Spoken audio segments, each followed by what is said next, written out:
Ciao a tutti, benvenuti in questo nostro nuovo video.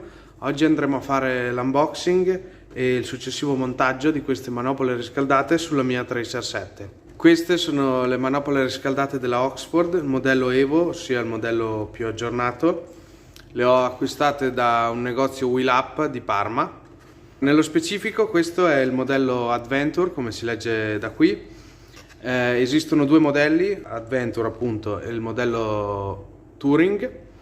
La differenza è nel grip delle manopole, che queste, essendo il modello Adventure, hanno un grip un po' più pronunciato, mentre il modello Touring sono un po' più lisce, un po' più morbide. Indicate qui sono le caratteristiche principali, ossia che hanno 5 livelli di temperatura, Intelligent Heat Setting Memory, ossia queste manopole una volta che si spegne la moto, se erano impostate diciamo a 40 gradi, una volta che si riaccende la moto queste si riaccendono a 40 gradi. Waterproof Connector, hanno dei nuovi connettori rispetto al modello precedente che sono appunto più resistenti alle intemperie e all'acqua. Low Power Consumption, assorbono poca energia dalla batteria. Auto Shut Off, quando si spegne la moto si spengono automaticamente anche loro. Simple Installation, sono semplici da installare. Qui di fianco c'è uno schema del sistema elettrico delle manopole.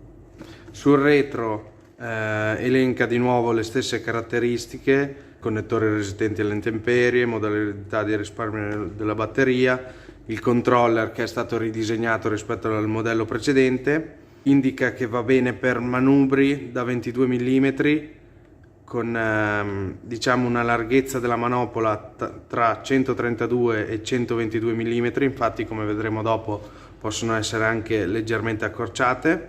Poi c'è l'elenco di cosa c'è all'interno della scatola e adesso andiamo a vederlo. Allora, libretto di istruzioni che c'è anche in italiano, uno schema su come si monta il controller sul manubrio. La prima manopola, quella di sinistra, con il suo connettore, con la guarnizione, il cablaggio che va, con i due anellini che va alla batteria con il suo fusibile, delle fascette e la colla per fissare meglio le manopole sul manubrio e un adesivo per incollare eventualmente il controller alla sua staffa.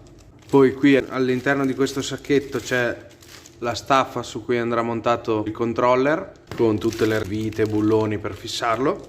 L'altra manopola, sempre con la relativa guarnizione e connettore resistente all'acqua. Ed infine il controller, che è molto semplice appunto, con le varie temperature che vanno dai 35 ai 45 gradi, con due pulsanti per accendere o spegnere. E qui tutti i connettori maschi e femmine per collegare le due manopole e il cablaggio che va poi alla batteria. Ora andiamo al montaggio.